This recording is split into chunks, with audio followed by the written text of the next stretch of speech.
We begin with the name of Allah, the most compassionate, all-merciful. This is a two-part series video, and the subject of this video is from darknesses to light. Overall, Allah's relationship with His creation is guided by His dynamic, warm, caring, compassionate, and merciful nature. Whatever Allah wishes for His creation, it is for their own good. Just after the very famous ayah of the Quran, Ayat al-Kursi, which describes some of the most powerful attributes of Allah, He says the following: Allah is the helper of those who believe in Him. He takes them out of the darknesses into the light. When Allah says that He is the helper of believers and bringing them out of darknesses into light, then we need to pay attention and be curious about what darknesses Allah is referring to. In this video, we will examine various ayats of the Quran and sayings of Prophet Muhammad that refer to this phenomenon of darknesses to light. This will help us in understanding what are the darknesses and light that Allah is referring to. How does Allah help people in bringing them out of darknesses into light? What do we need to do to avoid falling into darknesses? The definition of darkness is the partial or total absence of light. First, it is very important to know what types of darknesses exist so we can understand what needs to be done to avoid them. We will not discuss each and every darkness, but will focus on the 7 categories of darknesses. The first kind of darkness is the spiritual darkness. There are signs of spiritual darkness in us when there is confusion or outright denial of the existence of God, when there is no overall purpose to life other than routine, when majority of our effort is spent to address the needs of the self, when there is no overall plan for creating a personal legacy behind, or when human life is treated as an advanced form of animal life. The second kind of darkness is moral darkness. The signs of moral darkness is when the moral values are not anchored to any ideals and often changed to accommodate the whims of the government, people, or the self. The third kind of darkness is social darkness. The signs of the social darkness is when one bases superiority over others due to race, religion, ethnicity, color, and monetary status. The fourth kind of darkness is cultural darkness. The signs of the cultural darkness is when customs and values of other cultures are not respected and ridiculed, so a certain culture and its values can be forced on others. The fifth kind of darkness is ecological darkness. The signs of the ecological darkness is when human actions are taken without much care about the ecology of the earth and the survival of other species that share the earth with humans. The sixth kind of darkness is intellectual darkness. The signs of the intellectual darkness is when the mind is content with what it is familiar with and closes its door to exploring other ideas, thoughts, and imagination. The seventh kind of darkness is sense of reality darkness. The sign of the sense of reality darkness is when one does not learn from the past experiences of self and others and fails to read the writing on the wall. When one thinks that what they are doing or concerned with is too important to fail, hence, a last-ditch effort, even if unlikely to succeed, must be made to avoid the failure. Their wasteful pursuit continues until the delusion ends. With those categories of darknesses behind us, and knowing that a Muslim is sent as Allah's vicegerent on earth, when Allah says that He will help in bringing believers out of darknesses into light, He is referring to all the above darknesses. Muslims sometimes fail to connect that Allah is the sustainer of the worlds. His book of guidance, the Holy Quran, is a reminder to the worlds, and His Prophet Muhammad is the mercy to the worlds. Being the followers of Prophet Muhammad, our sphere of influence spans the worlds. This means that entire cosmos is in our jurisdiction, not just ourself or our family. This means that our preparedness to fulfill our role should be according to the scope and span of the role. Now, to understand when Allah says darknesses to light, what does He mean by light? Note that darknesses are mentioned in the plural form, but the light is mentioned in the singular form. To better understand, we need to understand what does Allah mean by light and why it is mentioned in the singular form.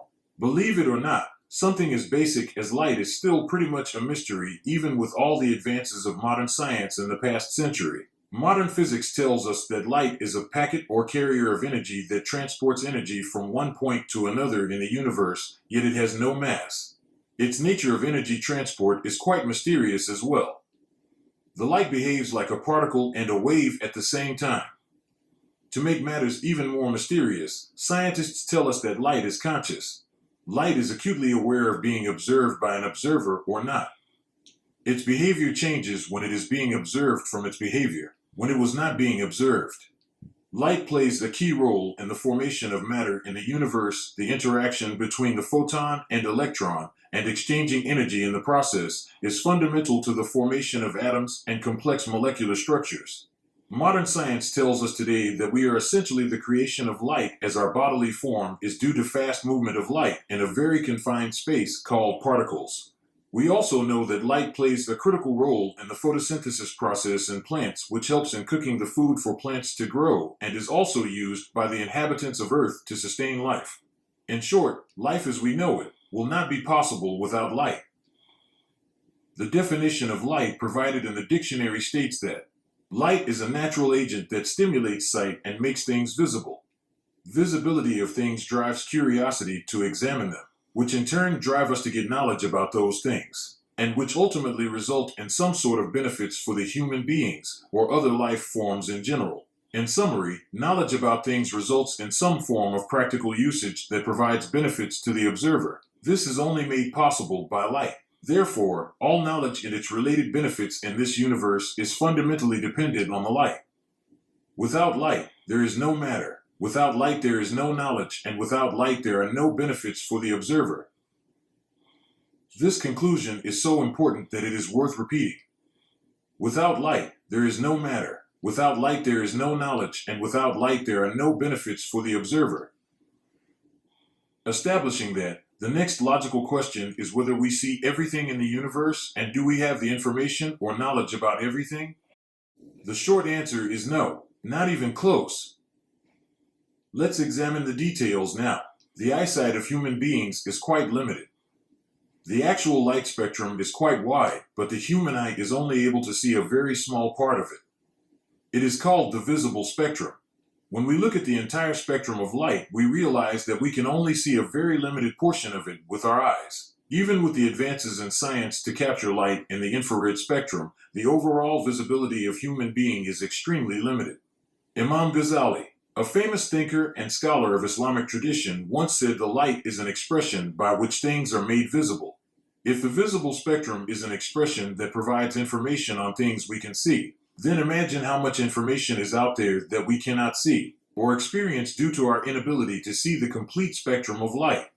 Modern science says that we only know less than 5% of the observable universe. This is because parts of the universe have fallen off the edge of our reach and will remain unknown for us forever. This means that they have moved so far away from us that their light cannot reach us. We can literally say that they have fallen into darknesses for us. In summary, light is responsible for transporting energy from one point to another in the universe, and it fuels the cycle of life on Earth. The visibility of things provides information that is very beneficial for human beings, and it is all made possible by light. If there was no light, then all the things we see would be shrouded in their own darknesses. All knowledge is dependent on light, and without light there is no knowledge and there are no benefits. The dual nature of light, being a wave and particle at the same time, being massless yet being able to interact with particles that form mass, being transporter of energy yet being conscious at the same time, are some of the biggest and most fundamental mysteries in modern science today. For now, we can safely say that light has a conscious dimension. Whether that can lead us to a higher level of consciousness or a spiritual dimension is an open question. There are physical rules that govern the universe, and they are uniformly applied to the entire universe, as far as modern science can tell us. These rules guarantee the overall setup and sustenance of the universe. Without the universality of these rules, the whole universe would have collapsed right after its beginning, or a long time ago. Every particle in the universe is bound by these physical rules, and they cannot deviate from it. Humans don't really have any control on the universal rules of classical and modern physics. Believers say that these rules are set by Allah. Scientists, who don't deal with the subject of God, conveniently call it nature. There is, however, no debate about the universality of physical rules. There is no debate between scientists that every particle that is in our body is bound by rules of the universe and it cannot operate on its own, and human beings don't have any control over these particles and rules they follow. Therefore, it is clear now that our body is following universal physical rules without asking us. Leaving God's rules aside for now, humans devise their own social rules all the time as new things are discovered. Their benefits are utilized by humanity. For example, when cars were invented as a faster and stronger means of transportation, there was a need to establish an order for how so many cars will occupy the space around us cohesively. To achieve that, a process was defined, laws were developed, and departments were set up to facilitate the implementation and ongoing management, adherence, and enforcement of rules. These rules are universally applicable when it comes to driving cars. This is just a small example, but it was given to clearly state that laws are required to maintain life in this world, whether it be a physical order of the universe or a social order of human beings. Without an order, there will be chaos in the universe and life will not be able to thrive on this earth. So far, we have covered the physical nature of light. Let's examine the spiritual aspects of light to get the full picture. Physical characteristics of light cause the formation of matter, its visualization, its exploration, and its exploitation for the benefit of humans. Similarly, spiritual characteristics of light deal with providing knowledge and guidance related to the things that cannot be seen by humans. These rules help in equitable utilization of the resources of this world by all of its inhabitants, with human beings on top of the food chain. Together, these two characteristics of light establish and maintain a balance in the cosmos in general and Earth in particular. It prevents oppression and injustice and brings peace and tranquility on Earth by mandating a moral and ethical code of conduct for a just social order. The question is, who is the source of these universal rules? The source of these rules could only be someone who sees everything, the full spectrum of light, what's visible to us and what is invisible to us, and has complete knowledge.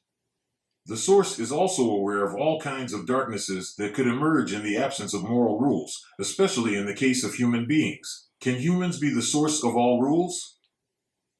That source cannot be humans because human beings are designed to operate in an Earth-like environment. Even if humans venture into the cosmos, in order to survive, they would have to either find Earth-like planets or recreate Earth-like conditions on other planets. The one whose operation control is limited to a very small part of the cosmos cannot write the rules for the operation of the whole cosmos. From all the universal rules known to science today, humans cannot even establish a single rule in their operating space called Earth. Then how can they do this at a universal scale? It's simply not possible. Neutrality is fundamental in establishing justice. Justice has to be seen as delivered to have any legitimacy. Humans are on the top of the food chain and share the same space with other species, so they don't qualify to be neutral and cannot be relied upon. Human knowledge is extremely limited compared to all the information that exists in the universe. Therefore, humans will always be prone to making wrong decisions. Human beings belong to the same species, but they have a tendency to disagree with each other. Who would arbitrate between them when human beings differ with each other? Human beings themselves are created, and they have not created anything in the cosmos themselves. A creation cannot qualify for the setting up the rules for other fellow creations. Based on the above, the only entity that can set universal rules is Allah, because He is the creator of everything in the universe and His knowledge is universal and complete. He has operational control of the entire universe, and He is the only one who can set the rules for all creation and establish justice accordingly. When Allah mentions taking people out of darknesses to light, He is referring to providing knowledge and guidance about things we cannot see, experiences that we can't control, and benefits we can't obtain on our own. Allah gives the example of the light so we can easily relate to it, as we enjoy many benefits of light in the life of this world and we cannot deny them. Allah is referring to bringing people out from a state of ignorance to a state of enlightenment, and from a state of moral blindness to an ethically anchored state. Without the connection with Allah and following His provided moral rules, life will begin to lose its purpose and ultimately disappear from the face of this earth. In the following video, we will cover how does Allah take people out of darknesses and bring them into light. Thanks for watching the video, and don't forget to subscribe, share, comment, and like the videos, and if you want to be notified for future videos, then please hit the notification button as well. Till next time, inshallah.